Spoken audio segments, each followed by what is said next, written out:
Hello, everyone. I'm Stephen West. This is Philosophize This. A lot of people have asked about t-shirts, and I want to give an update on that front. A few months ago, I had a bunch of them screen printed with the plan of making them available for everybody on the website. But shortly after, I remembered why I don't really like selling t-shirts. Long story short, look, I'm not a big company that's printing thousands of these shirts at a time. I'm one person in a condo. And because of this, I'm always limited to printing in smaller batches. Once I got them printed, I remembered why other shows have to sell their shirts for $25, $30 a shirt just to make it financially worth it to them, and I personally don't feel right doing that. What I don't want is for there to be some hardcore fan of the show out there that would wear a shirt, they'd talk to their friends about the shirt, they'd help spread the word, but money is the only thing preventing them from being able to do that.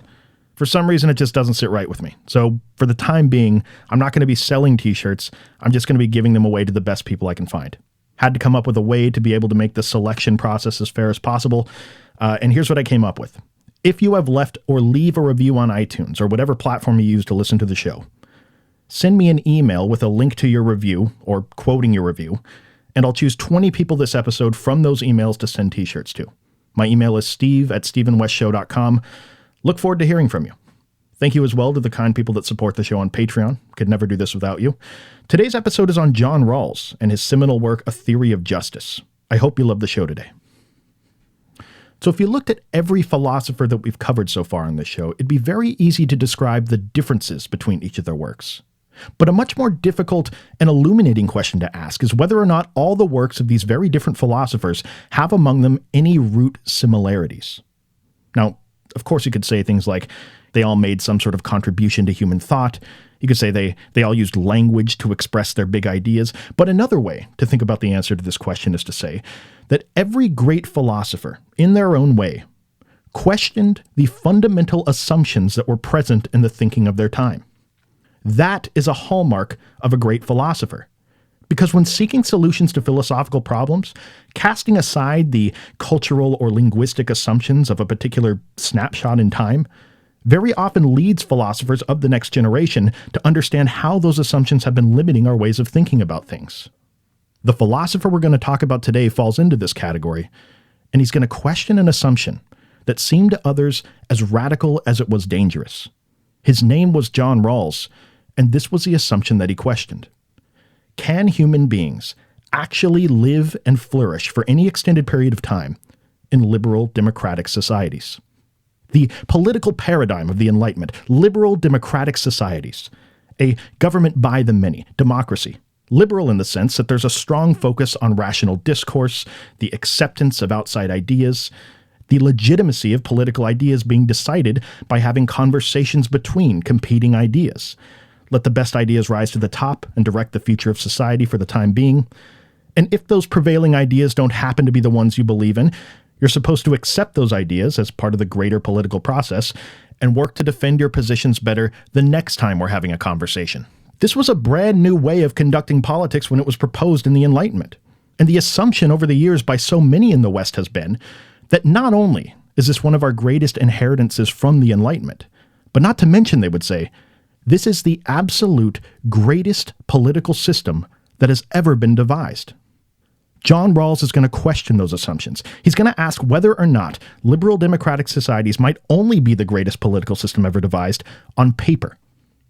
You might think of other political or economic theories that sound great on paper, but when actually put into practice, when you consider the nature of how human beings really behave, they fail time and time again. Well, are liberal democratic societies just another example of a delusional, naive, Enlightenment-era ideal that can never actually work for any real length of time? What Rawls is referencing is the long history of this type of society descending into various types of chaos: civil wars, fascism, class warfare, extreme violence between different groups, extreme wealth inequality, dozens of more examples. And the ultimate question Rawls is getting to is this. When you consider the track record of liberal democratic societies, no matter how good they sound on paper, maybe there is something about our nature as human beings that makes us effectively incapable of existing in this type of society for any real length of time. We can play nice for a while. We can shake hands and disagree up to a point. But are we just temporarily kidding ourselves? Will there always be a point of disagreement where human beings are willing to subvert the rational conversation in favor of using force to implement their ideas? Maybe this is just how human beings engage with each other politically. Maybe the last few hundred years has consisted of us having a bunch of mostly pointless conversations, punctuated by moments of chaos whenever a truly important political issue comes up where human beings have to actually act, and force is how they choose to act. Generations from now, will people look back on the way we're conducting politics today and think of us all as naive? Look at them. Look at them believing they can just talk things through, clinging to this ideal from the Enlightenment that makes you feel really good, but doesn't ever actually work in practice. Can human beings only exist for any real length of time in a more tribal, most of the time nationalist political setting? So it should be said right off the bat that John Rawls' answer to this question, whether we can actually live for any length of time in these societies, is yes. He is extremely optimistic about the future of liberal democratic society. He does not think that we're all being naive. But despite him ultimately defending liberal democracy, as we'll see, his willingness to ask these tough questions about the assumptions that we're making politically, like so many other great philosophers questioning assumptions, that will cement his place in history. So this becomes the first major problem Rawls is faced with in his work. He's presented with the long history of failures in liberal democratic society, and yet he remains extremely optimistic about liberal democratic society. Well, the next question any reasonable person has to ask is, why has there been such a history of failure if liberal democracy is so great? Rawls' answer to this question is that it's largely been a misplacement of priorities. We claim to be creating societies that are just, ones that won't lead to outcomes like these extreme tensions between groups. But we've never really had a truly substantive conversation about what we really mean when we say that. We say things like liberty and justice for all. But what exactly do we mean when we say society should be ensuring justice? This is not just an important question to Rawls, this is the question. He has a very famous quote where he says, quote, "Justice is the first virtue of social institutions, as truth is to systems of thought." End quote. And what he means there is that in the same way you would judge the legitimacy of a system of ideas based on how true it is, we should judge the legitimacy of our social institutions based on how just they are. Now, what is Rawls talking about when he references justice? Well, in a lesser sense, he's certainly talking about things like the criminal justice system, or the balancing of the scales within a society. But if you wanted to understand the scope of Rawls' work, the far more crucial version of justice that he's talking about is what he calls distributive justice. The idea is this: we as individuals gather together and form groups that we call societies. We do this because it benefits us to. When we work together in groups, we're just far more efficient than as mere individuals. And because of this, there's a lot of surplus value created that really only exists because we're working together. The question becomes, how does this surplus value get allocated, or how should it be distributed, as in distributive justice? Another name for this surplus value is what Rawls calls primary social goods. And these social goods certainly include obvious things like income, power, and wealth. But Rawls would want to point out that our teamwork as a society produces value in other areas that are a lot less intuitive, and yet these areas still need to be considered in this discussion. Things like rights, liberties, opportunities, etc. These things, these primary social goods, are the building blocks that Rawls is going to use to make his case in his 1971 work, A Theory of Justice. Kind of right there in the title. He's constructing a theory of how we should distribute these trappings of society in the most just manner possible. Rawls thinks that justice can be created by making sure that we have just institutions. In other words, if the structure of our society is just, including our constitution and laws, then we will have a just society. So a bit of important context to understand where Rawls is coming from with all this is that he's doing his work in the modern United States. Rawls is a statistician, and he's looking at the numbers, and he sees a huge disparity in the United States in terms of income inequality. To him, this is a failure of the liberal democratic societies of the past and their silence on the topic of distributive justice. He wants to actually start having this conversation, and he wants to begin at one of the most simple questions you could possibly ask about justice. The question is, should inequalities exist within a just society?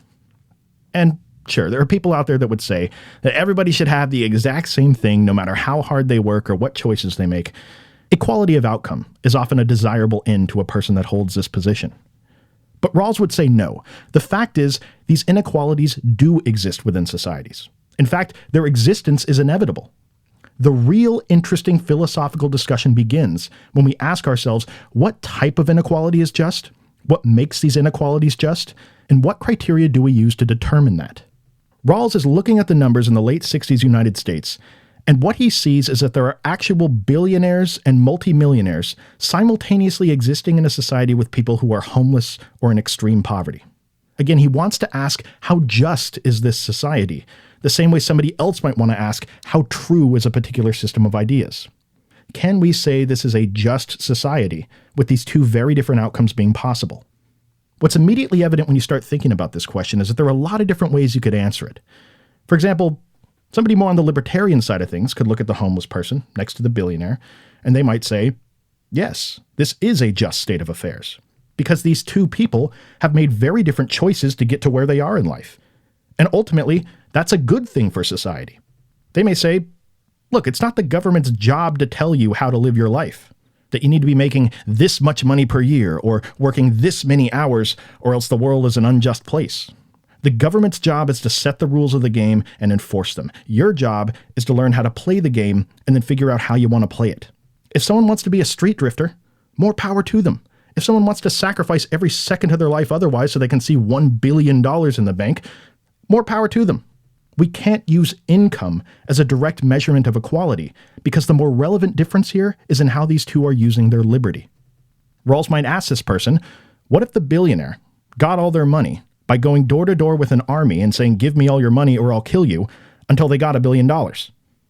Certainly we wouldn't see that as an example of justice just because it hinged upon free choice. And what Rawls would want to do here is just call for a more nuanced definition of what exactly justifies this inequality.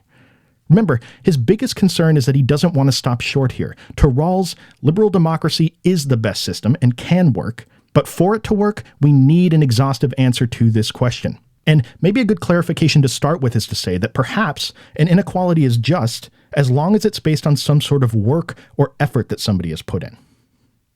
Rawls would agree with this. The question now becomes, how do we identify the instances where the inequality is based on effort and the ones where it's made possible only by some sort of unfair advantage?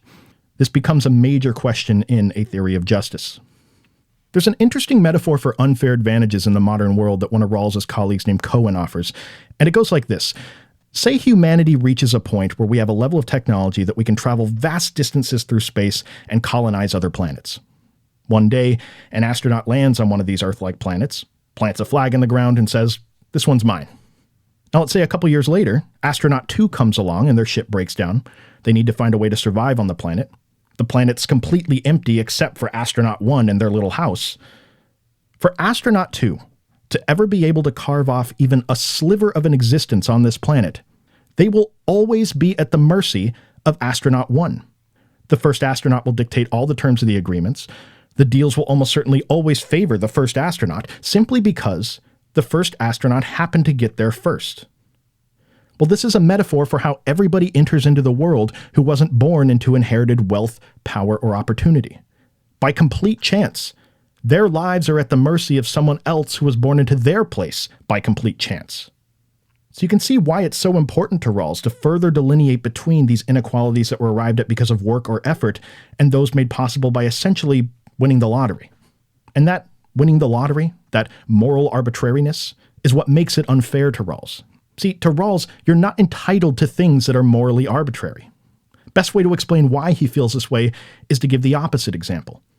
Let's say you're driving down the road, obeying all the traffic laws.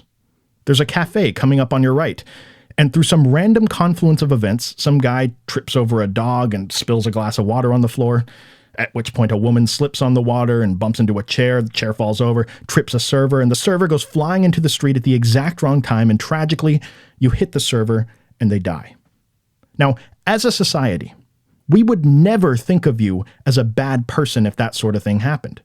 The justice system would never take a consequentialist route there and throw you in prison for the rest of your life. Well, technically, somebody died. Bad luck. In other words, it would be wrong for anyone to think it was just for you to own the consequences of something that is in your life solely because of a horrible stroke of luck. Rawls would say that when you're born into an estate that's worth $1 billion, you are equally not in complete ownership of things that are only in your life because of a good stroke of luck. But as we'll see later, that doesn't mean it's necessarily the job of the government to take it from you for Rawls. To be clear, you're not a bad person for having the $1 billion, just as you're not a bad person because the waiter fell in front of your car. The point is, when things are morally arbitrary, you can't have all of the good and none of the bad. Or in other words, what this means for Rawls's philosophy is that we need to decide on further criteria that determine how much of that inequality is just and why. Probably a good point to state for the record that these inequalities extend far beyond just money that you're born into. People are born with all sorts of inequalities. You could be born really smart. You could be born into a family that doesn't care about you. You could be born a really attractive person. You could be born into an area that has horrible resources for public schools and you have virtually no chance of excelling. You could be born into a family business where you're the heir apparent to taking over when mom retires. You could have so much crime in your area that even leaving the house and trying to do anything with your life is terrifying. We are born holding the stubs to this genetic and cultural lottery that will dictate the parameters of our existence.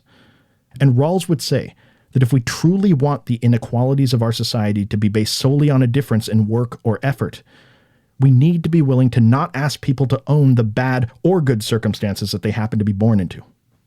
Now, the problem with actually implementing anything along these lines should be obvious.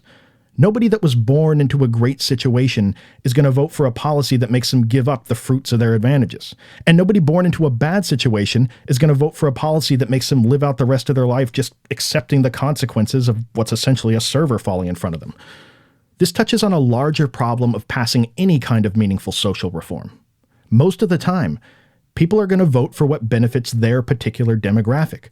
Rich people vote the interests of the rich, poor people the interests of the poor. And again, this fact extends to every advantage someone might have been born with as it's reflected in the political process. So Rawls is faced with another problem in his work. Even if we could figure out which of these birthright advantages are just or unjust, how would we ever pass something like this in a liberal democracy? To solve this problem, Rawls creates one of the most influential thought experiments of the 20th century. His goal with the experiment is to show that the massive levels of inequality exist in the modern United States simply and for no better reason than because the society already exists that way. Powerful interests are already invested in the way that things are, and meaningful social change is very difficult to actually carry out with the system being the way that it is. But, he would ask, what would society look like if we had to start all over again? Would we structure society in the exact same way? Would things play out exactly in the same way that they are now? What if our position when formulating this new society was not that of astronaut 2 from our example before, but instead, what if we were all simultaneously designing a society from the position of astronaut 1 that first day that they landed on the planet? This is what Rawls refers to as the original position. Basically, it's his version of the state of nature. Now imagine Rawls standing around on this new planet, formulating how a society should be structured. Rawls wants us to imagine a few other things as part of this thought experiment. Imagine you're structuring this society through what he calls a veil of ignorance, or you are asked to decide how this society will be structured without knowing anything about your position within that society once it's founded. You can't know whether you're going to be living in Beverly Hills or in the projects in New York City. You can't know your age, gender, race, sexual orientation. You can't know your IQ, your athletic ability, your charisma. You can't know what kind of family you're going to be born into. You can't know whether you're going to have some mental illness that makes every day miserable. Human beings have the capacity to be rational. Rawls wants to ask, how would rational beings, without a vested interest in one group or another, create a society? Well, one thing's for sure, Rawls thinks. It wouldn't look anything like the modern United States. No rational being would look at the statistics and choose that structure, because it's much more likely for you to be born into one of the many millions that struggle versus one of the handful of people with power and resources. In fact, Rawls thinks that when people consider the lives that some people in the inner city are forced to live in parts of the United States, the very fact you could possibly get unlucky and be living one of those lives is enough to make rational people want to restructure society. So how would rational beings structure it? They would follow what is known as the Maximin rule, or the idea that we would pick the structure of a society that provides the best situation for the least advantage within that society in comparison to all other potential societies. Put another way, we pick the structure where the worst case scenario for a person is the best out of all the other possible worst case scenarios in other strategies. Rational beings would do this because they can't know whether or not they're going to be the one, the actual least advantaged person in the entire society. There's a lot of metaphors about this, but there's a particularly common one, and I guess I'll just lay it out here. Imagine you're having a pizza party. and you're asked by the people at the party to cut up the pizza however you want. The catch is, you can't know which piece of pizza is going to be yours until after you cut the pizza. Now, you may cut up the pizza into bigger pieces and smaller pieces if that's what you chose to do. But one thing's for sure here. You're going to cut the pizza in a way where if you were to get the smallest piece, it's still something you'd be satisfied receiving. Somebody might ask at this point, well, why isn't the obvious choice here just to cut every piece of pizza the exact same size? A type of socialist pizza cutting. Rawls is not a fan of socialism. He respects what it's trying to do, but he thinks it achieves equality at the expense of everyone. Yeah, sure, we're all equal under socialism, but we're all equal at a lower standard of living than is possible in a restructured capitalist system. Remember, this is adhering to the maximum rule. What system produces a worst-case scenario for a citizen that is the best? To Rawls, the smallest piece of pizza in a revised capitalist structure is bigger than the equal pieces provided by socialism. It's just a bigger pizza that we're cutting from. But on the other hand, to Rawls, we can't just have laissez-faire free market capitalism because that doesn't take into account the moral arbitrariness of unfair inherited advantages like intelligence, status, or wealth. The question for Rawls is this: how do we structure capitalism in a way where it is truly a rising tide that's raising all the ships as opposed to just a few of them? Well, we can start by laying out the criteria John Rawls prescribes for determining which of these inherited inequalities are just or fair. In fact, that's the way he describes it. Flying in the face of thousands of years of moral philosophy, justice is not an eye for an eye. Justice is not total equality. Justice is fairness to Rawls. What's an example of an inequality that exists that is fair? Well, first it must adhere to two strict rules. One, social and economic inequalities must first be to everyone's advantage. And two, such social and economic inequalities must be attached to positions that are equally open to all. So with the second rule, Rawls is trying to protect against any sort of system with different classes people are born into, or even figurative classes. No positions in society are reserved for a specific person or type of person. Even if you're the least advantaged person, you can still apply for the position. Doesn't mean you're going to get it. Just means that if there is an unequal position available, if we're going to accept that inequality as part of the structure of our society, it should be open to everyone to apply. What Rawls is referencing here is that historically, there have been three primary ways people are blocked from prestigious positions in a society. One is legal, where there are actual legal barriers precluding a person from holding a position. Two is by your birth status, which would make you disqualified from holding a position because of something about how you were born. And the third roadblock is having the talent or effort to actually be able to excel at the position. Rawls thinks a just society will stick to this third one, and he says only ones that do can be said to have true equality of opportunity. Now, the first rule, that these inequalities must first be to everyone's advantage, this really is the cornerstone of what Rawls would eventually call his, quote, system of liberal equality, end quote. Let's go back to our person that inherited $1 billion to illustrate what he means. Let's say this person inherits $1 billion and then spends their life investing and reinvesting that money to improve the world around them. They create tons of jobs for the less advantaged. They innovate technologies that improve the lives of the rest of the world. They may offer scholarships to people that couldn't otherwise afford to go to school and recruit them to work for their companies. They build storefronts that improve communities. This is an example of an inequality that may exist, but it's to everyone's advantage. So it is possible to inherit vast sums of money and still use it in a way that benefits others and makes it fair or just. Now, on the other hand, if the same person took that $1 billion and just let it sit under a very large mattress for their entire life, well, that wouldn't be to everyone's advantage. And at this point, Rawls would be a fan of some type of heavy tax to penalize the inaction, probably followed by some type of government redistribution to the lesser advantaged. But this extends beyond just inherited money. When LeBron James wins the genetic lottery and is born with athleticism and talent that warrants him making tens of millions of dollars a year, when he uses his athleticism to achieve an exalted status as a cultural icon, that inequality is an example of justice because his abilities go on display and provide entertainment for millions of people. When someone's born with extreme intelligence and they go on to graduate from a prestigious school and become the tip of the spear in some new research program, their unequal position within society as a thought leader is justified because their research will likely go on to improve the lives of the aggregate. This way of thinking about inequalities within a society is more broadly known as the difference principle, or that we should remove inequalities within a society as much as we can until the removal of further inequalities would cause harm to the least advantaged. Now, this is in contrast to the way we've often thought about things before, sometimes called part of the efficiency principle, the idea that we should find people in society that need help and help them as much as we can until helping them would cause harm to someone else. This is a completely different area of focus. The focus for Rawls is always on ensuring the most we can for the least advantaged person, as long as that insurance doesn't prevent us from contributing to society. Based on that last sentence, it shouldn't be too far of a leap to reveal that what Rawls is ultimately doing with all this is providing a philosophical justification for a modern progressive income tax. We all have different talents and abilities. Take an example, the people who were lucky enough to be born with extreme intelligence, who were also lucky enough to be born into a family that nurtured that intelligence, who were also lucky enough to be born into an area where they had low crime and decent public schools, who also had the money and freedom to go to college, who were also healthy enough to not be in and out of the hospital their whole life. This person, who would without a doubt be an extremely impressive individual, is standing on the shoulders of giants.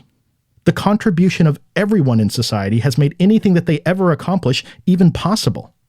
Think of how much less this person could have accomplished if they had to grow all their own food, or didn't have roads to efficiently travel on, or had to constantly keep watch to fend off criminals. Through our own individual skill sets, we all look after each other in a way. This is why we want to incentivize people to become as talented as they possibly can. To Rawls, we want to allow for unequal positions of pay or status, but the difference in money or status is only justifiable if that difference is used to benefit the least advantaged among us or people like them, the difference principle. So these two rules that we talked about for what makes an inequality just, that it must be to everyone's advantage and be available in a position open to all, what these two things ultimately boil down to is equality of opportunity and the difference principle. These two things combined make up the test that we have to run inequalities through to make sure that the inequality is just. And Rawls thinks the actionable way to apply this is simply to start looking around at society, find examples of inequalities, and put them to the test. The feeling I get from reading A Theory of Justice is that we shouldn't be thinking of the least advantaged within society as this annoying, faceless pest that's just sucking out a disproportionate amount of resources. The sense I get from reading Rawls is that he wants us to be thinking about members of our society more like we'd think about members of our family. Because maybe in your family you have some variation of a tradition. Everybody gets together and goes over to Grandma Beatrice's house for the holidays, right? Now, Grandma's getting older these days. She's 127 years old. She doesn't get around as well as she used to. She can't spend 15 hours toiling over a hot stove anymore. So what do? The kids all get together and you cook the meal for her these days. And when it comes time for dinner, and everyone's sitting at the table, there's an unspoken agreement that everybody in the family gets firsts before anyone gets seconds. You wouldn't give Grandma table scraps that she could barely survive on. And why? Well, I'd imagine it has something to do with the fact that she had my parents had me. In a strange way, nothing that I have ever done in my life would be even possible without this woman and the contribution that she's made. Rawls might say, so too with every member of our society, even the least advantaged. Thank you for listening. I'll talk to you next time.